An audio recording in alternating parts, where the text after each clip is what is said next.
Dernière chose peut-être ou avant dernière chose que j'aimerais dire par rapport aux effets. Il crée une force de résistance autour de toi. Quand tu veux avancer, tu veux résister. De grands hommes de Dieu avec une grande onction qui ont commencé à faire un impact sérieux.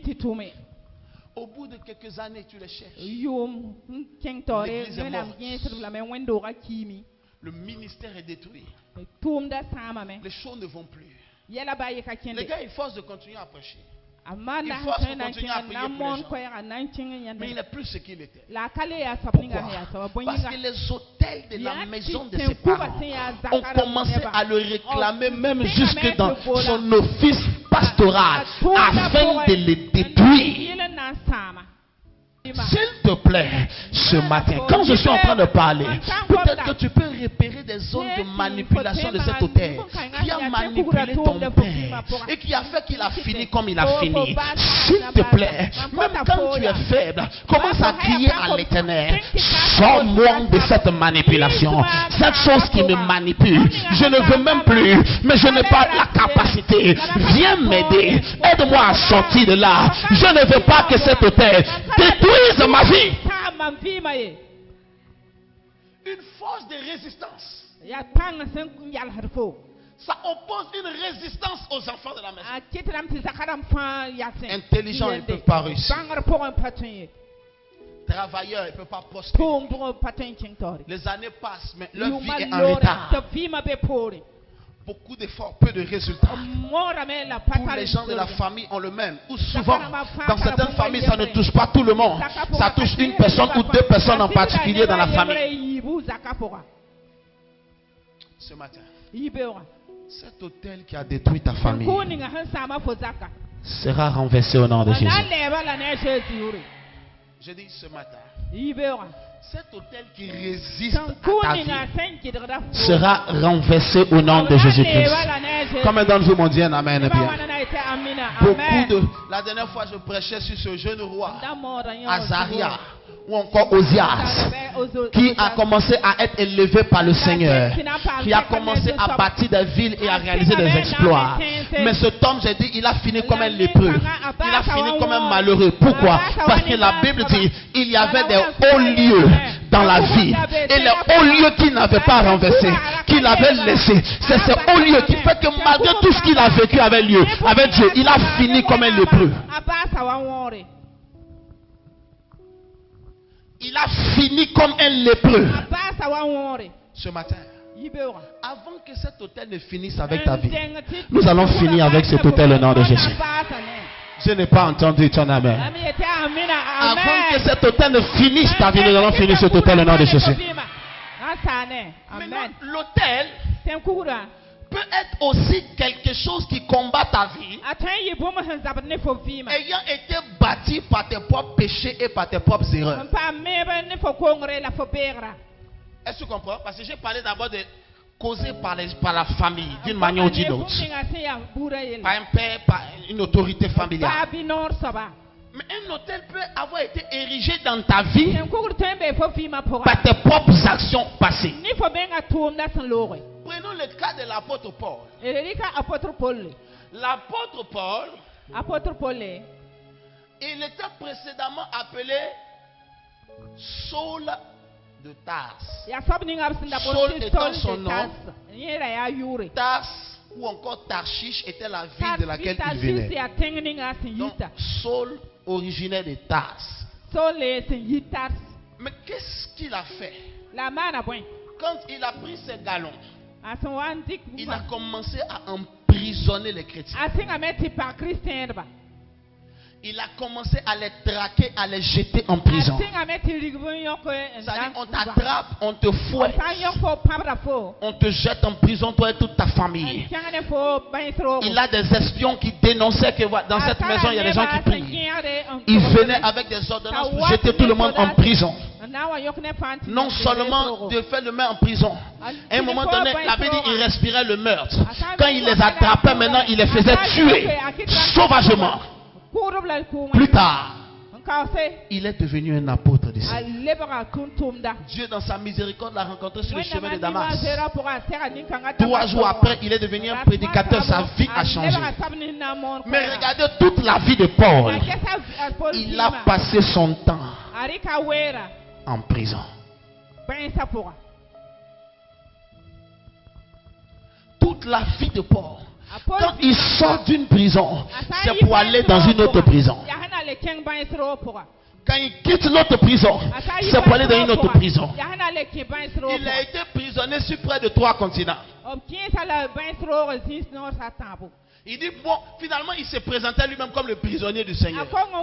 Certains épîtres, il écrivait, il dit, moi, Paul, le prisonnier du Seigneur. Je suis dans les chaînes pour la... Il était tout le temps prison. Ce n'est pas parce qu'on ne pouvait pas prêcher l'évangile. Pierre n'est jamais à la prison. Jamais. Il est allé une seule fois. 24 heures, il est sorti. Il n'est plus jamais retenu en prison. Lui, il a allé, regarde, il a fini sa vie en prison. Regardez, prenez les dernières parties de Actes des Apôtres. À partir des chapitres 26, 27, 28. Tout ce que vous voyez là, il est en prison. Pourquoi? Parce qu'il a bâti lui-même dans sa vie un hôtel dans prison. Avant d'avoir emprisonné les gens. Il n'était plus dans ça. Il était converti, il servait maintenant le Seigneur. Mais c'est devenu un hôtel qui a commencé à réclamer sa vie. Il a passé sa vieillesse en prison. Plus qu'aucun de tous les apôtres. Pourquoi? Parce qu'il y avait un hôtel qui avait été bâti par son passé.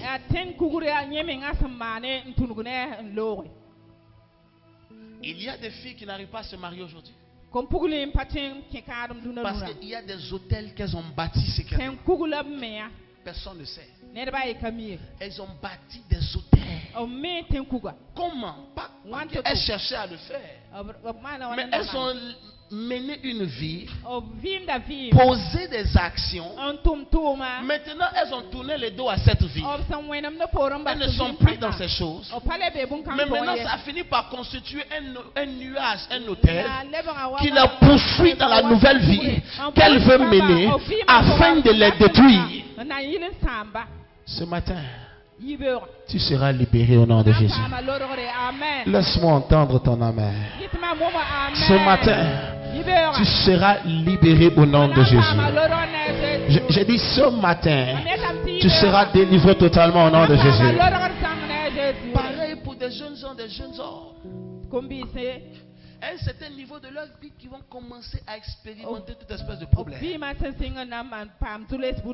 pour la vie qu'ils ont menée. Est-ce que vous savez que même le corps de l'homme enregistre la vie que tu as vécue dans ta jeunesse et reprojette ça sur toi dans ta vieillesse, reprojette ça sur tes organes dans ta vieillesse. Et c'est que ce n'est pas tous les vieux qui souffrent de prostate. La prostate est un genre de maladie qui vient à un certain âge par rapport à un genre de vie sexuelle. Maintenant, tous ces enfants doivent cotiser pour le soigner. On le soigne, ça finit pas. Tous ces enfants, on enlève sa prostate, mais pour ça, continue de le faire mal.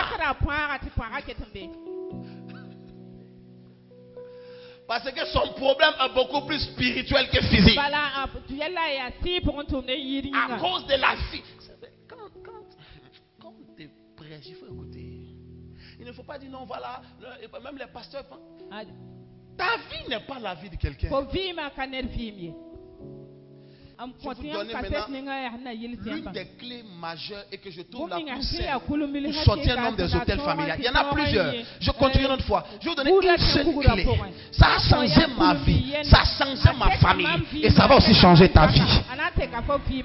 Les gens ne comprennent pas que même quand tu veux te lever, les hôtels vont commencer à crier afin que tu vis toute espèce de persécution pour élever ton cœur, pour que tu murmures, Et quand tu te déconnectes, où tu pars, tu recommences à zéro. Tu recommences à zéro. Les années disparaissent. Les années s'évanouissent. Ta destinée meurt. C'est parfois le jour de ta mort que tu vas voir ce que tu devais être sur la terre. Et que tu n'as jamais pu être. Parce que tu n'as jamais voulu t'asseoir. Parce que tu t'es laissé manipuler. Il y a plusieurs méthodes, plusieurs moyens de briser les autels de destruction familiale. Mais j'aimerais te donner un moyen qui s'adresse à l'individu. À l'individu. Parce que l'autel qui englobe toute votre famille, à moins d'avoir un certain niveau de pouvoir spirituel, il te sera difficile toi seul de libérer et de renverser tout. Mais ce qui est faisable, c'est que toi, tu ne sois plus concerné. Et que toi, tu sois libéré. Et qu'à partir de toi, d'autres commencent à changer de vie. J'ose expliquer quelque chose. Prenez ce texte pour moi. Notez-le. 1 Roi le chapitre 12. Le verset 28 jusqu'au verset 33. Et 1 Roi le chapitre 13.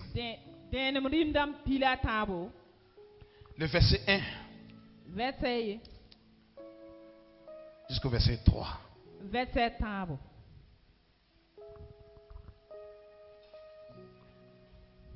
Jusqu'au verset 4.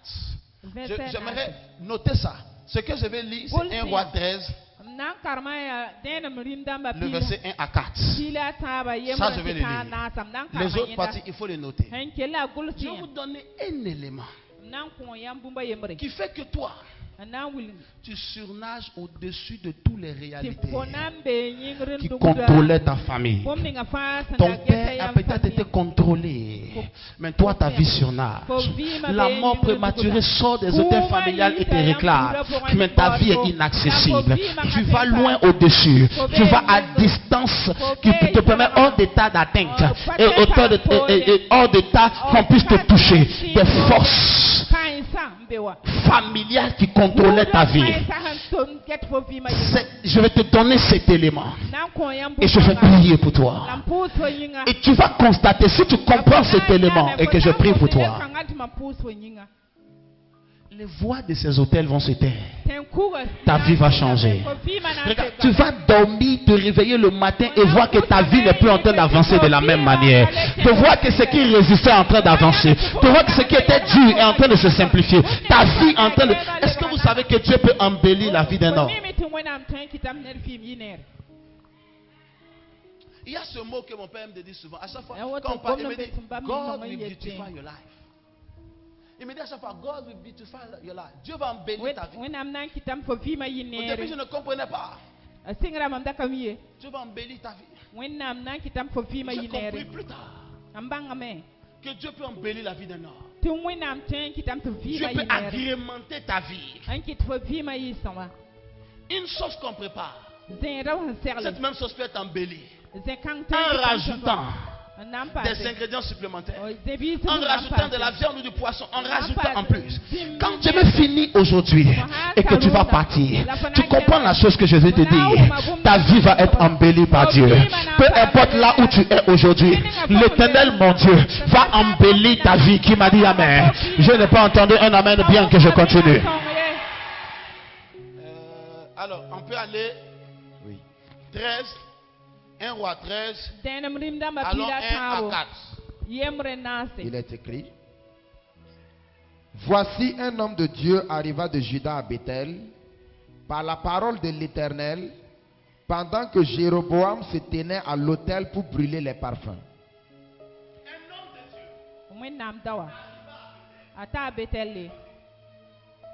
Il cria contre l'autel par la parole de l'Éternel et il dit: Autel, autel, ainsi parle l'Éternel. Voici, il naîtra un fils à la maison de David. Son nom sera Josias. Il immolera sur toi les prêtres des hauts lieux qui brûlent sur toi des parfums. Oui. Et l'on brûlera sur toi des ossements d'or. Et le même jour, il donna un signe en disant. Le même jour, il donna un signe. C'est ici le signe que l'Éternel a parlé.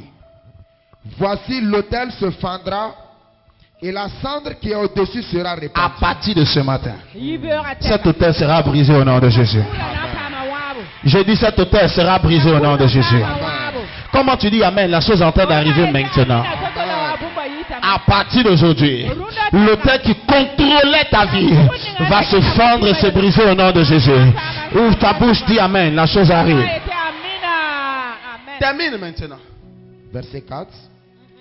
Lorsque le roi entendit la parole que l'homme de Dieu Quand le roi entendit la parole que l'homme de Dieu avait crié contre l'autel de Béthel, il avança la main de dessus l'autel en disant: saisissez-le. Saisissez-le. Saisissez qui? L'homme de Dieu qui avait parlé et l'autel s'est fendu. Il est fâché parce que derrière chaque autel, il y a des garants de cet autel. Il y a des protecteurs de cet autel. C'est pourquoi je vais vous donner un moyen.